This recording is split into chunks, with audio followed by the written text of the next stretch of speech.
हमारे देश की राजधानी दिल्ली को दुनिया के सबसे गंदे शहर का खिताब मिला है। नंबर 2 पे दुनिया में, नंबर 2 पे कोलकाता है, नंबर 3 पे लाहौर है, नंबर 4 पे ताशकंद है और नंबर 5 पे कराची है।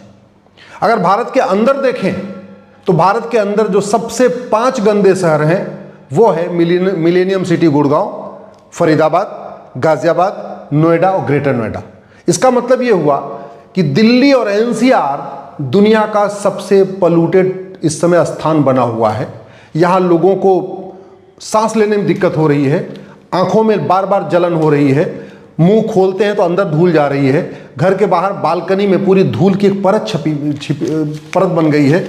और दूसरे अखबार की खबर यह है कि दिल्ली गैस चैम्बर बन चुकी है। ये कड़वी सच्चाई है। सवाल यह है कि अगर बीजिंग साफ हो सकता है तो दिल्ली, गुड़गांव, फरीदाबाद, नोएडा, ग्रेटर नोएडा क्यों नहीं साफ हो सकता? अगर लॉस एंजलिस साफ हो सकता है तो दिल्ली, गुड़गांव, फरीदाबाद, गाजियाबाद, नोएडा, ग्रेटर नोएडा क्यों नहीं साफ हो सकता? अगर लंदन साफ हो सकता है तो दिल्ली, गुड़गांव, फरीदाबाद, गाजियाबाद, नोएडा, ग्रेटर नोएडा क्यों नहीं साफ हो सकता है? इसके ऊपर कभी गंभीरता के साथ चिंतन नहीं होता, कभी मंथन नहीं होता।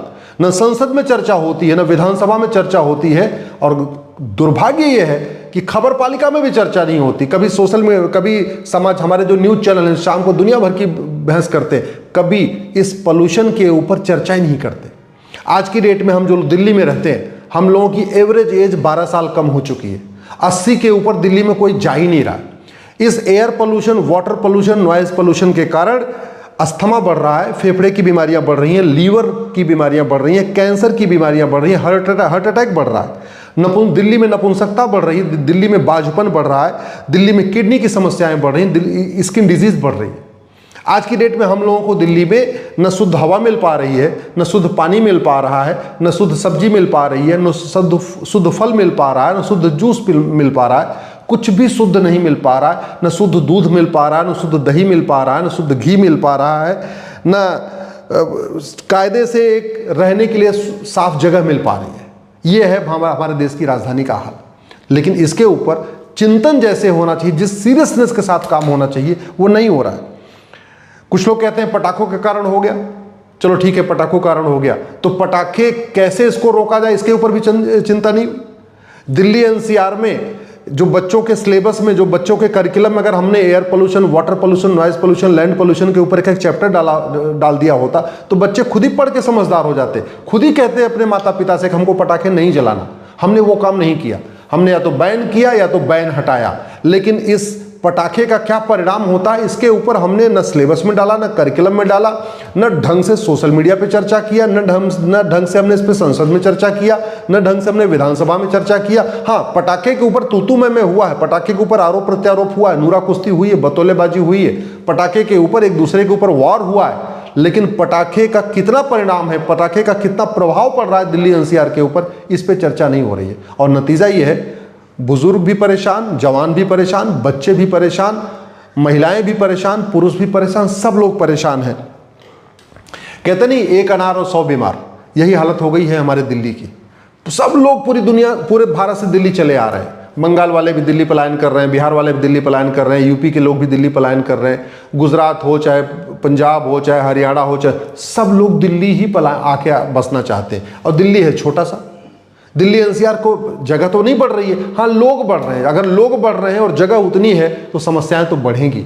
हमने शायद विकास का वो मॉडल नहीं अपनाया कि विकास को हमने डिसेंट्रलाइज नहीं किया। चूंकि सारा का सारा विकास हमने यहीं आसपास दिल्ली एनसीआर कर दिया तो पूरे भारत के लोग दिल्ली पलायन कर रहे हैं, पूरी शिफ्ट कर रहे हैं। और जब सब शिफ्ट करेंगे, पॉपुलेशन डेंसिटी बढ़ेगी तो नतीजा तो होगा, एयर पोल्यूशन भी होगा, वाटर पोल्यूशन भी होगा, नॉइज पोल्यूशन भी होगा, लैंड पोल्यूशन भी होगा। इस समय दिल्ली कचरे का ढेर बन चुका है, क्योंकि दिल्ली के पास जगह बहुत कम है, जनसंख्या बहुत ज़्यादा हो चुकी है। तो लोग जो इतना खा रहे हैं, वो खाने के बाद जो कुछ निकाल रहे हैं वो भी दिल्ली में ही जमा हो रहा है। जो कुछ सामान खरीद रहे हैं, सामान का जो पैकिंग मटेरियल है, बाकी सब है, वो कूड़े का ढेर बनता जा रहा है। तो दिल्ली धीरे धीरे करके सबसे पोल्यूटेड सिटी बन तो गई, साथ में कचरे का ढेर बन गई है, कूड़े का ढेर बन गई है। और ये केवल दिल्ली की बात नहीं, गाजियाबाद, फरीदाबाद, नोएडा, गुड़गांव की भी स्थिति यही है। मैं सभी माननीय सांसदों से, सभी विधायकों से हाथ जोड़ के निवेदन कर रहा हूं, कुछ समय के लिए पॉलिटिकल पार्टियां की विचारधारा छोड़िए, जरा जो लोग मर रहे हैं उनको बचाने की कोशिश करिए। बच्चों को सोचिए, बूढ़ों को सोचिए, जो लोग यहाँ परेशान है एयर पोल्यूशन, वाटर पोल्यूशन से। कोलेस्ट्रॉल बढ़ रहा है, बीपी बढ़ रहा है, हार्ट अटैक बढ़ रहा है, कैंसर बढ़ रहा है। और क्या चाहिए? कब सोचेंगे, कब जागेंगे? क्या एकदम परिवार के परिवार तबाह हो जाएंगे तब सोचेंगे? लोग एक सल्फास खा लेते हैं तो मर जाते हैं, और दिल्ली के लोग साल भर में एक सल्फास खा जा रहे हैं। अल्टीमेटली एक साथ आदमी खाता है तो मरता है, और यहाँ क्या हो रहा है? धीरे धीरे करके खा रहे हैं, धीरे धीरे करके खा रहे हैं। पॉपुलेशन इतनी ज़्यादा हो चुकी है कि हो क्या रहा है, हम बार बार स्कीम लाते हैं, जहाँ झुग्गी वहीं मकान। अब स्वाभाविक सी बात है, झुग्गी जहाँ बनी वहाँ अगर मकान बना तो पूरे भारत के लोग आएंगे वहाँ झुग्गी बनाएंगे, क्योंकि उनको पता है कि अच्छा दिल्ली में जहाँ झुग्गी बनती वहाँ तो मकान मिल जाता है। तो अगर झुग्गी के बदले मकान की योजना चलती रही तो एक तरीके से दिल्ली सबको बुला रही है कि आओ यहाँ झुग्गी बनाओ, हम तुम्हें मकान बना के देंगे। ये चल रहा है, जहाँ झुग्गी वहाँ मकान। और कितना बन रहा है? सरकार जब तक 2 करोड़ घर बना के देती, 10 करोड़ बेघर पैदा हो जाते। तो हम इस air pollution, water pollution, noise pollution, land pollution के मूल कारण जो जनसंख्या विस्फोट है उसके ऊपर भी चर्चा नहीं कर रहे। पूरे देश के लोग दिल्ली शिफ्ट कर रहे हैं, उसका भी मूल कारण है कि यहाँ लोगों को थोड़ा रोजगार मिल जाता है। अगर ये रोजगार वहीं मिल जाए उनके पास तो शायद यहाँ शिफ्ट न करें, उसके ऊपर भी चर्चा नहीं हो रही है। जहां पे जब तक 2 करोड़ लोगों को रोजगार मिलता है, 10 करोड़ बेरोजगार पैदा हो जाते हैं। मूल कारण क्या है? जनसंख्या विस्फोट। उसके ऊपर भी चर्चा नहीं हो रही है। तो एयर पोल्यूशन पे चर्चा नहीं होती, वाटर पोल्यूशन पे चर्चा नहीं होती, नॉइज पोल्यूशन पे चर्चा नहीं होती, लैंड पोल्यूशन पे चर्चा नहीं होती। सब कुछ, सड़क पे भीड़ है, रेल में भीड़ है, जेल में भीड़ है, तहसील में भीड़ है, थाने में भीड़ है, हर जगह भीड़ ही भीड़ है। उसके मूल कारण पे चर्चा नहीं हो रही, जबकि इन सभी सारी समस्याओं का मूल कारण आप देखिए तो मूल कारण है जनसंख्या विस्फोट। दिल्ली और आसपास एरिया में बहुत ज़्यादा ईंट के भट्ठे बन रहे हैं। वो ईंट के भट्ठे जो चलते हैं उनको हमने मॉडर्न आज तक किया नहीं। आज तक हमने जो यहाँ पे कोयला का यूज़ हो रहा है उसको हमने रोका नहीं। दिल्ली को हमने 100% इलेक्ट्रिक व्हीकल पे डिक्लेयर किया नहीं। अगर हमने शिफ्ट करना शुरू किया होता कि ग्रेजुअली भाई दिल्ली में अब कोई ना डीजल व्हीकल चलेगी ना पेट्रोल व्हीकल चलेगी, केवल और केवल इलेक्ट्रिक व्हीकल चलेगी, तो ग्रेजुअली अगले 5 साल 6 साल के अंदर हम इसको पूरे दिल्ली एनसीआर को डीजल और इलेक्ट्रिक व्हीकल से फ्री कर सकते हैं। वो प्लान भी अभी तक बना नहीं। और सबसे बड़ी बात, जो पलायन हो रहा है, जो दिल्ली में लोग आ रहे हैं, उसके कई कारण हैं। एक सबसे बड़ा कारण, जो बाहर के लोग आ जाते हैं उनको पता चलता है दिल्ली में चलो मुफ्त में राशन मिल जाएगा, मुफ्त में अनाज मिल जाएगा, उसके बाद झुग्गी बना लो तो बाद में मुफ्त में मकान भी मिल जाएगा। ये सरकारों की जो योजनाएं चल रही है ना मुफ्तखोरी वाली, वो भी दिल्ली के अट्रैक्शन का कारण है। क्योंकि दिल्ली में सबसे ज़्यादा मुफ्त योजना मिलती है। दिल्ली में सबसे ज़्यादा मुफ्त की योजनाएं हैं, चाहे वो आप कैश को पार्ट को ले लीजिए, चाहे आप राशन को लेके देख लीजिए, और चाहे वो जहाँ झुग्गी वहीं मकान। इसकी वजह से लोग दिल्ली में पलायन कर रहे हैं। दिल्ली को कैसे हम जाम से फ्री करें, कैसे इसको डीकंजेस्ट करें, इसके ऊपर कभी चर्चा नहीं हो रही है।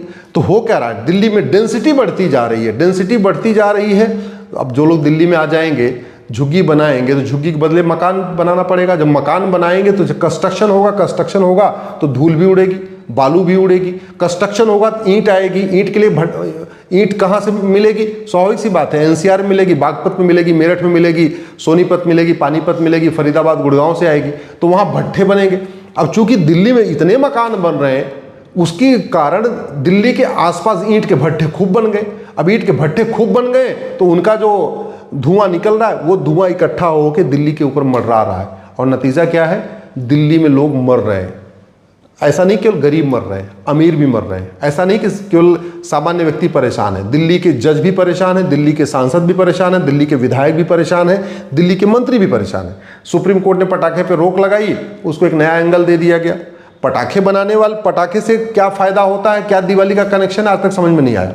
वेद पुराणों में पटाखे का कोई स्थान नहीं है। पटाखे पहले होते नहीं थे। भगवान श्री राम आए थे, भगवान श्री राम के बाद दिवाली मनाई गई थी। उसमें ढोल नगाड़े बजाए गए थे, तबला बजाया गया था, हारमोनियम बजाया गया, गिटार बजाया गया, सितार बजाया गया।